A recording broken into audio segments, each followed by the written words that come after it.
Video में हम लोग 9th स्टैंडर्ड का फर्स्ट टॉपिक सेट, इसकी एक्सरसाइज या प्रैक्टिस सेट नंबर 1.3 स्टार्ट करने वाले। इसका फर्स्ट क्वेश्चन है, if A is equal to A B C D E, B is equal to C D E F, C is equal to B and D is equal to A E, then write which of the following statement are true or false. हमें यहाँ पे total 4 set दिए हुए और हमें यहाँ पे कुछ नीचे स्टेटमेंट दिए हुए, वो स्टेटमेंट ट्रू या फॉल्स है वो हमें फाइंड आउट करने। तो सबसे पहले वाला स्टेटमेंट क्या लिखा है, C is subset of B. Subset तो देख लो, सी के कितने एलिमेंट हैं, बी एंड डी। तो देख लो ये सब के सब एलिमेंट सेट बी में आ रहे हैं क्या, सेट में बी आ रहा है, सेट में इस सेट का बी एलिमेंट इसमें नहीं है, सिर्फ डी है। इसका मतलब सी के सब एलिमेंट सेट बी में नहीं है, तो ये स्टेटमेंट फॉल्स स्टेटमेंट है। तो वही लिखेंगे हम लोग, this statement is false as all elements of set C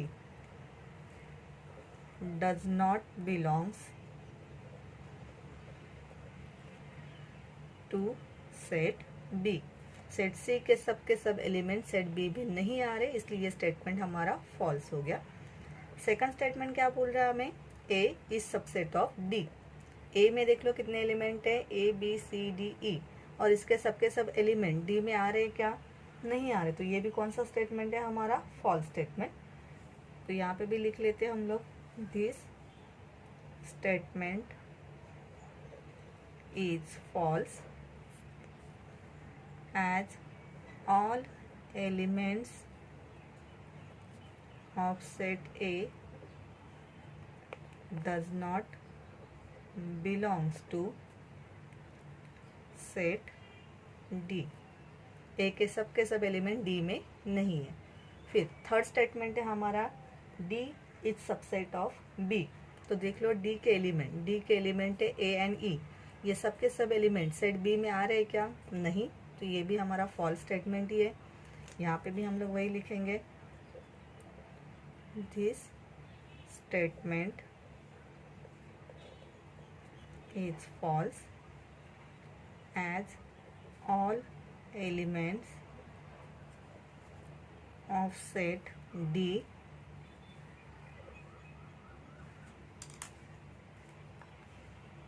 does not belongs to set B. उसके बाद फोर्थ हमारा क्वेश्चन है, D is subset of A.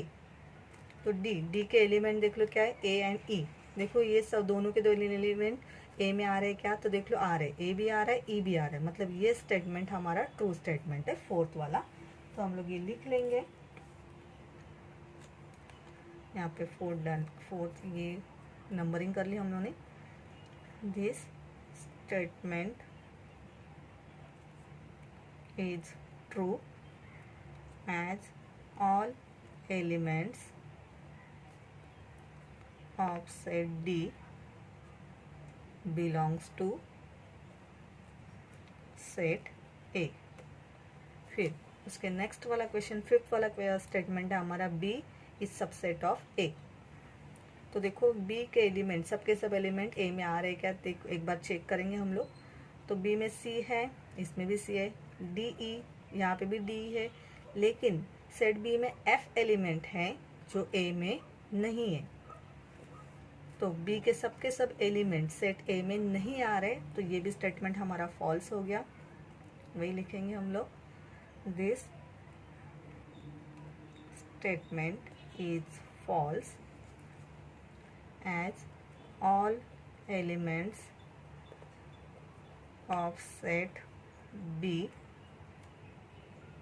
does not belongs to set A। और इस इक्वेशन का लास्ट स्टेटमेंट है हमारा, C is subset of A। तो ध्यान से देखना, C में क्या स्टेटमेंट एलिमेंट है हमारे B एंड D। तो ये दोनों एलिमेंट A में आ रहे हैं क्या, देख लो आ रहे, इसका मतलब ये स्टेटमेंट हमारा ट्रू स्टेटमेंट है, क्योंकि सी के सब एलिमेंट ए में भी हैं। तो यहाँ पे लिख लेंगे हम लोग सिक्स्थ में, this statement is true as all elements of set C belongs to set A। तो यहाँ पे क्वेश्चन नंबर 1 हमारा कंप्लीट हो गया। क्वेश्चन नंबर 2 की तरफ आते हैं हम लोग। क्वेश्चन नंबर 2 में उन्होंने दिया है हमें, take the set of natural number from 1 to 20 as universal set and show set X and Y using Venn diagram. उन्होंने हमें बोला है कि यूनिवर्सल सेट के लिए हम लोग कौन से नेचुरल नंबर ले सकते हैं 1 से लेके 20 तक, ये यूनिवर्सल सेट होगा और हमें set X and set why when diagram से यहाँ पे दिखाना है। तो यहाँ पे यूनिवर्सल सेट हम लोग लिख लेते हैं, u इज इक्वल टू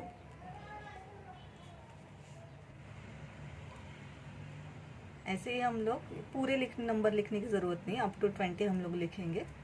और एक्स सेट, एक्स कौन सा सेट बोला यहाँ पे, x set is equal to x slash x element of N, N मतलब natural number, and x is bigger than 7 but smaller than 15। मतलब एक्स में ऐसे नेचुरल नंबर आने वाले हैं जो 7 से बिगर है बट 15 से स्मॉलर है। तो 7 से बिगर वाला नंबर हमारा स्टार्ट होता है 8, 9, 10, 11, 12, 13, 14। इससे आगे नहीं बढ़ सकते हम लोग क्योंकि दूसरी लिमिट है वो 15 से स्मॉलर है। तो 14 हमारा लास्ट नंबर है जो 15 से स्मॉलर होगा। तो एक्स सेट आ गया हमारा 8 से लेके 14 तक। इसको हमें वेन डायग्राम से दिखाना है। यहाँ पे हमें एक चीज़ याद रखनी है, जो हम लोग वेन डायग्राम निकालेंगे तो जिस यूनिवर्सल सेट को रिप्रेजेंट करने के लिए हमें हमेशा कंपलसरी रेक्टेंगल ही निकालना है। जो दूसरे सेट है हमारे उसके लिए हम लोग कोई भी फिगर निकाल सकते हैं, लेकिन यूनिवर्सल सेट दिखाने के लिए, रिप्रेजेंट करने के लिए हम लोग हमेशा क्या निकालें, कौन सी फिगर ड्रॉ करेंगे, हमेशा रेक्टेंगल। तो यूनिवर्सल सेट हम लोगों ने लिख लिया, रेक्टेंगल निकाल लिया। इसमें हमें ड्रॉ करना है हमारा एक्स नाम का सेट। यहाँ पे मैं एक्स के लिए एक ट्रायंगल फॉर्म कर रही हूँ।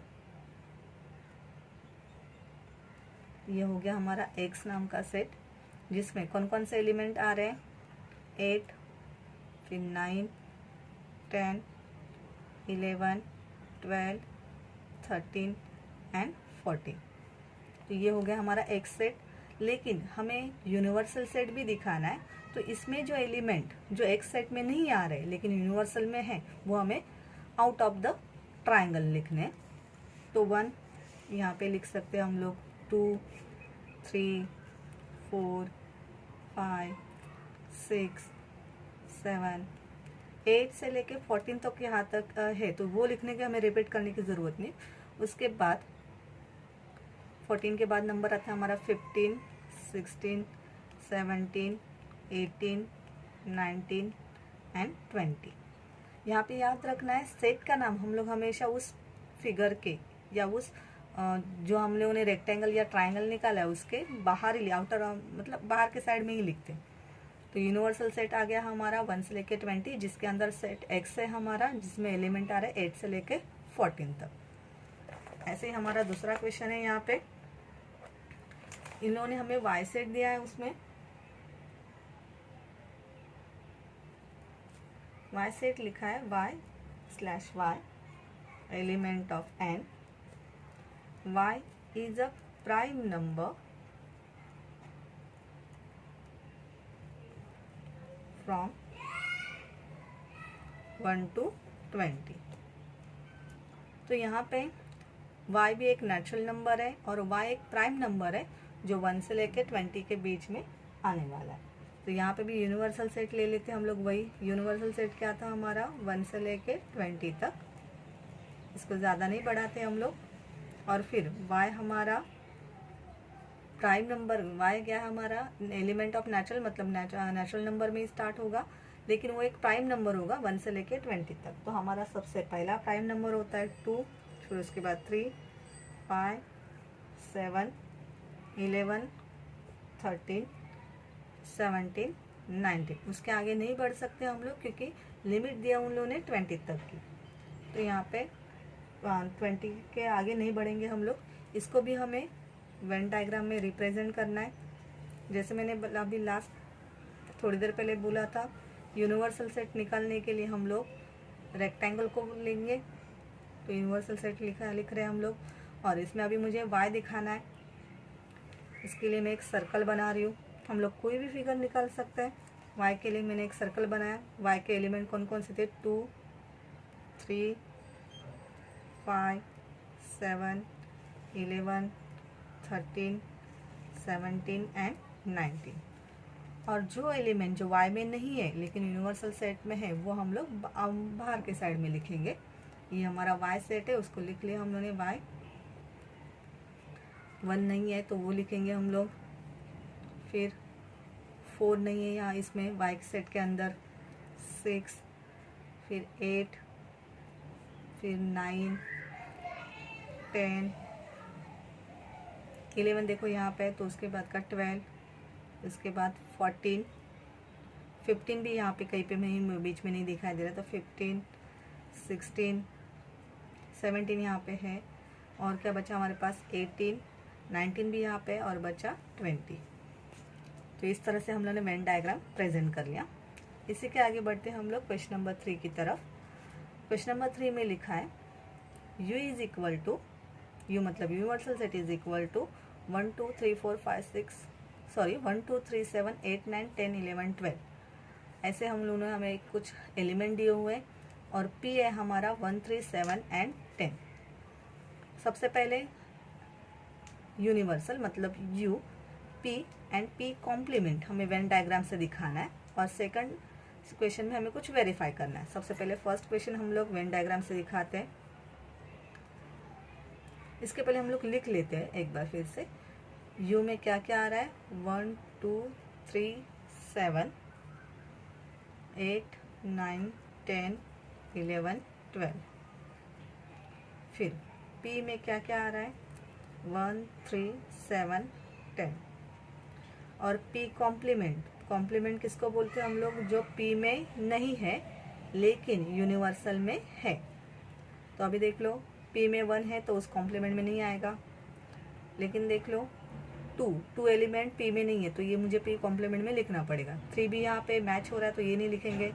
7 भी मैच हो रहा है तो ये भी नहीं लिखेंगे हम लोग। 8 नहीं है कहीं पे p में, तो 8 मुझे हमें लिखना पड़ेगा। 9 भी कहीं पे नहीं है तो वो भी लिखना पड़ेगा। 10 है दोनों सेट में, तो इसको नहीं लिखेंगे हम लोग। उसके बाद 11 एंड 12 मतलब कॉम्प्लीमेंट मतलब ऐसा सेट जो उसके ओरिजिनल सेट में नहीं है लेकिन और हमारे यूनिवर्सल सेट में वो एलिमेंट है, वो बोलते हैं हम लोग कॉम्प्लीमेंट। तो इसको हम लोग पहले वेन डायग्राम से दिखाते हैं। इसके लिए हम लोगों ने यूनिवर्सल सेट लिख लिया। पहले हम लोग पी सेट निकालेंगे। इसके लिए मैं फिर से एक बार ट्रायंगल ही फॉर्म कर रही हूँ। क्या क्या आ रहा है इसमें? 1 3 7 एंड 10। ये हो गया हमारा P। और अभी हमें एक चीज़ के ऊपर ध्यान देना है, जब भी हम लोग कोई भी सेट मतलब सेट P में जैसे मैंने निकाल लिया वो हम लोग निकाल सकते हैं, लेकिन कॉम्प्लीमेंट के लिए हमें अलग से सेट लिखने की ज़रूरत नहीं है। जो भी कॉम्प्लीमेंट्स के एलिमेंट है वो सिर्फ बाहर उसके आउटर में लिख दो। तो क्या क्या है कॉम्प्लीमेंट में? 2 है, 8 9 11 एंड 12। तो यही हो गया हमारा P कॉम्प्लीमेंट। इसके लिए कोई अलग से सेट नहीं बनाया हम लोगों ने, इसके लिए इसको ऐसे ही बाहर हम लोगों ने P डैश करके लिख लिया। तो ये तो हो गया हमारा वेन डायग्राम से प्रेजेंट। फिर हमें सेकंड थिंग क्या वेरीफाई करनी है यहाँ पे? Complement of P complement is equal to P। तो इसके लिए पहले हम लोग सेट P लिख लेते हैं।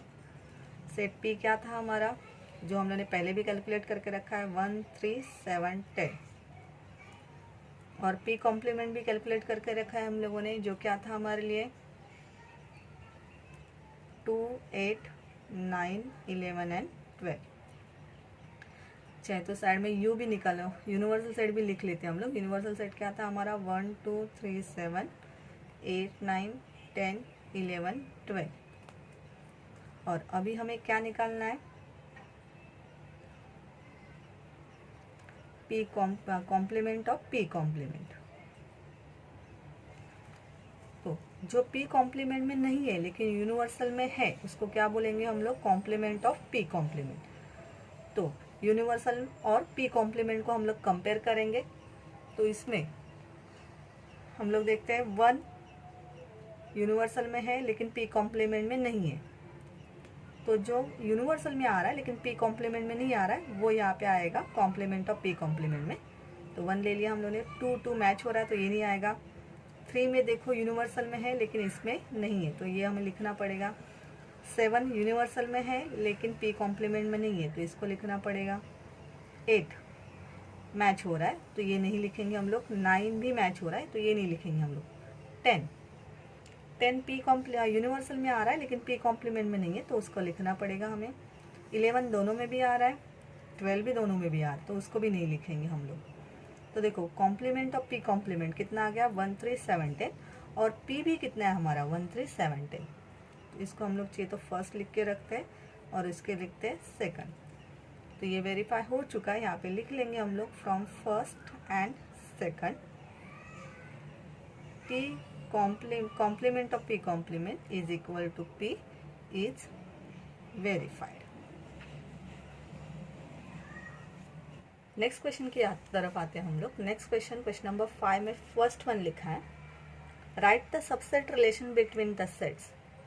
P is the set of all resident in Pune, M is the set of all resident in MP, MP मतलब Madhya Pradesh, I is the set of all resident in Indore, B is the set of all resident in India and H is the set of all resident in Maharashtra। हमें इनके सबके subset relation दिखाना है, मतलब कौन सा set किसका subset होगा। सेकंड चीज हमें फाइंड आउट करनी है, which set can be the universal set for above set. इन सब के लिए यूनिवर्सल सेट कौन सा होगा। ओके तो यहाँ पे हमें टोटल 5 सेट दिए हुए हैं। तो इसमें सब यहाँ पे पुणे आ रहा है, फिर मध्य प्रदेश, फिर इंदौर, फिर इंडिया, महाराष्ट्र। ये सॉल्व करने से पहले हम लोग एक वर्किंग नोट कर लेते हैं। तो यहाँ पे देखो क्या लिखा है, सबसे बड़ा क्या आता है हमारा कंट्री। तो हमारी कंट्री कौन सी है, इंडिया। इंडिया के 2 स्टेट उन्होंने यहाँ पे हमें दिए हुए हैं, एक महाराष्ट्र जिसको हम लोग MH करके लिखते हैं और दूसरा मध्य प्रदेश। ये हमारे स्टेट है। महाराष्ट्र की सिटी आ जाती है पुणे एंड MP की सिटी आ जाती है इंदौर। इंडिया को इन लोगों ने रिप्रेजेंट किया है सेट B से, महाराष्ट्र को रिप्रेजेंट किया है सेट H से, मध्य प्रदेश को रिप्रेजेंट किया है सेट M से, और पुणे को रिप्रेजेंट किया गया है यहाँ पे P से, और इंदौर को I से। तो यहाँ पे क्या दिखाई दे रहा है, सबसे बड़ा वाला सेट कौन सा होगा हमारा B, क्योंकि इंडिया ये हमारे लिए कंट्री है, ये हमारी कंट्री है। फिर महाराष्ट्र और मध्य प्रदेश ये इसके 2 स्टेट है, और फिर महाराष्ट्र के अंदर आता है पुणे और MP के अंदर आता है इंदौर। तो उसी हिसाब से हम लोग सबसेट रिलेशन लिख लेते हैं। सबसे पहले हम लोग पुणे के बारे में लिखते हैं। पुणे मतलब P ये किसके अंदर आता है, महाराष्ट्र के अंदर। तो हम लोग लिखते हैं P is subset of H, क्योंकि महाराष्ट्र H से रिप्रेजेंट हो रहा है। फिर पुणे महाराष्ट्र के अंदर आता है और पुणे इंडिया के भी अंदर है, तो इस यहाँ पे ये भी लिख लेते हैं हम, P is subset of B। फिर वैसे ही हम लोग इंदौर के लिए करते हैं। इंदौर MP के अंदर आता है तो हम लोग लिख लेते हैं I is subset of M, और इंदौर MP के अंदर आ सकता है, इसका मतलब हम लोग ये भी बोल सकते हैं कि इंदौर इंडिया के अंदर आ रहा है। तो हम लोग यहाँ पे लिखते थे I is subset of B। ये हम लोग ने पुणे और इंदौर के बारे में लिखा। फिर महाराष्ट्र इंडिया में आता है तो यहाँ पे लिख लेंगे हम लोग H is subset of B, और MP भी इंडिया के अंदर ही आता है तो यहाँ पे लिख लेंगे हम M is subset of B। तो टोटल हम लोग ने यहाँ पे 6 सबसेट रिलेशन लिख लिए, इतने ही लिख सकते हैं हम लोग। सेकंड चीज हमें यहाँ पे क्या फाइंड आउट, क्या बोले उन्होंने, which set can be universal set for the above set. इन सब में यूनिवर्सल सेट हम लोग कौन सा बोल सकते हैं। तो सेट B होगा हमारा यूनिवर्सल सेट, क्योंकि इंडिया एक कंट्री और उसके अंदर ये सब आ रहे हैं, तो सबसे बिगर सेट कौन सा होगा हमारा, सेट B। तो यहाँ पे लिख लेते हैं हम लोग, set B is universal set for balance sets. Set B हमारा यूनिवर्सल सेट होगा बचे हुए सेट्स के लिए। ऐसे ही आते हैं हम लोग क्वेश्चन नंबर 6 की तरफ। क्वेश्चन नंबर 6 में लिखा हुआ है which set of numbers could be the universal set for the set given below. हमें अलग अलग सेट दिए हुए हैं और फिर इन सब के लिए कौन सा ऐसा सेट है जो यूनिवर्सल सेट हो सकता है वो हमें आइडेंटिफाई करना है। सबसे पहले आ रहा है सेट ए, जिसमें लिखा है A is equal to set of multiple of 5। तो हम लोग लिख लेते हैं मल्टीपल ऑफ 5 मतलब जो 5 के टेबल में आते हैं ऐसे नंबर, तो जो स्टार्ट होंगे 5 से 5, 10, 15, 20 ऐसे हम लोग इन्फिनाइटली आगे बढ़ सकते हैं। फिर बी सेट है हमारा सेट ऑफ मल्टीपल ऑफ 7, तो बी लिख लेते हैं हम लोग 7, 14, 21 मतलब हम लोग लिख रहे हैं हमारा 7 का टेबल, लेकिन ये भी हम लोग इन्फिनाइटली आगे बढ़ सकते हैं, तो वो लिख लिया हम लोगों ने। और सेट सी आ रहा है हमारा सेट ऑफ मल्टीपल ऑफ 12।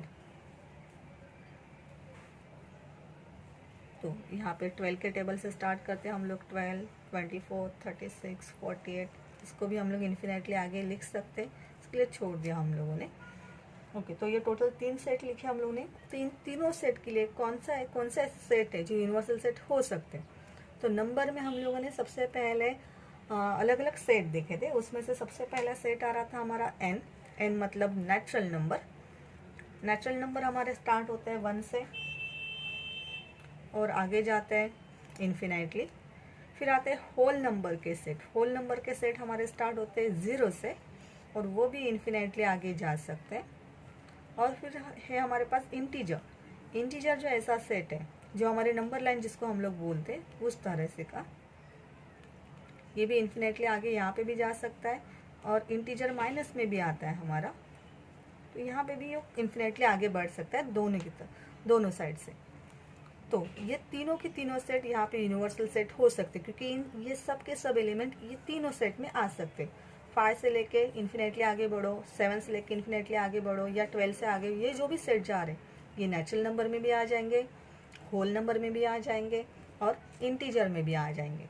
इसलिए हम लोग लिख लेते हैं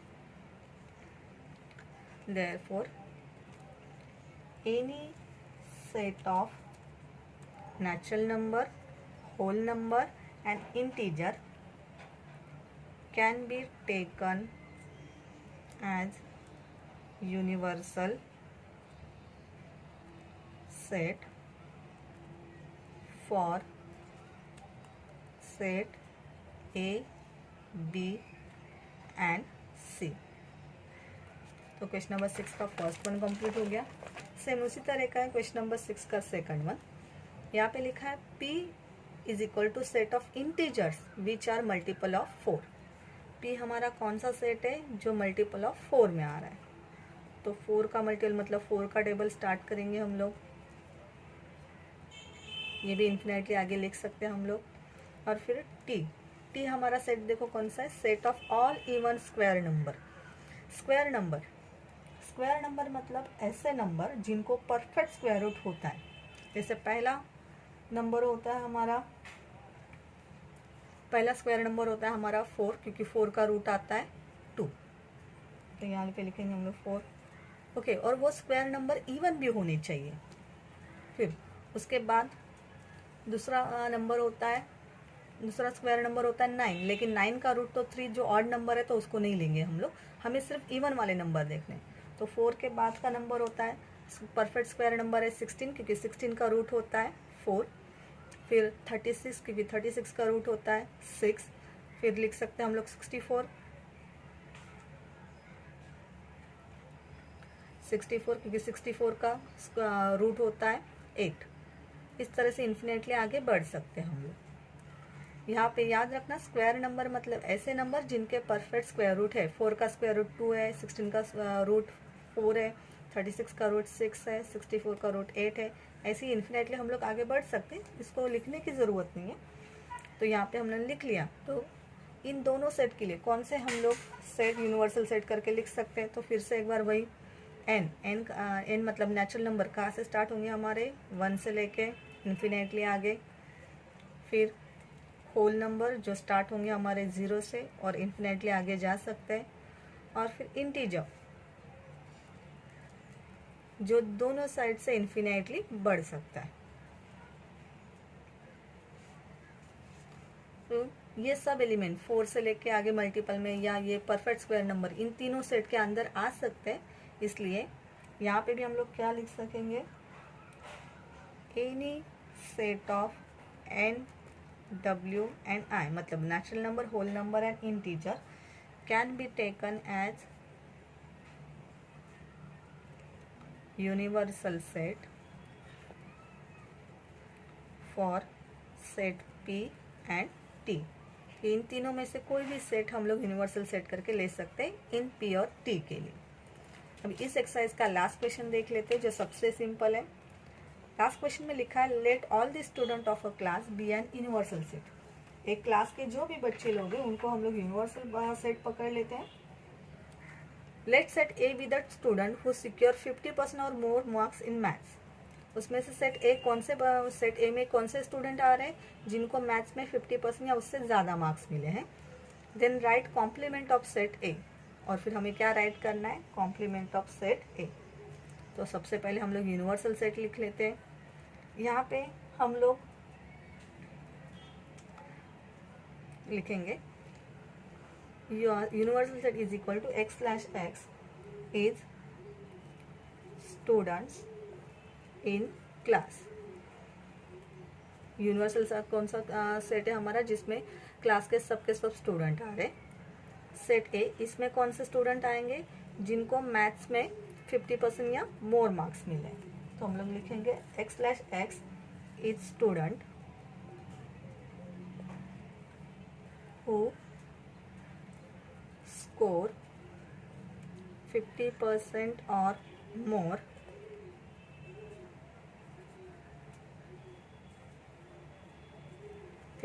और more marks in maths। और फिर लिखना है हमें ए कॉम्प्लीमेंट। कॉम्प्लीमेंट मतलब जो ए में नहीं है लेकिन यूनिवर्सल में है। तो ए में कौन से बच्चे लोग आ रहे हैं जिनको 50% या उससे ज़्यादा मार्क्स मिले। तो ए कॉम्प्लीमेंट में कौन से स्टूडेंट आएंगे जिनको 50% से कम मार्क्स मिले। तो यहाँ पे वही लिखेंगे हम लोग x slash X is student who score less than 50% marks in maths। तो चलो इस तरह से हमारी एक प्रैक्टिस सेट 1.3 कंप्लीट हो गया।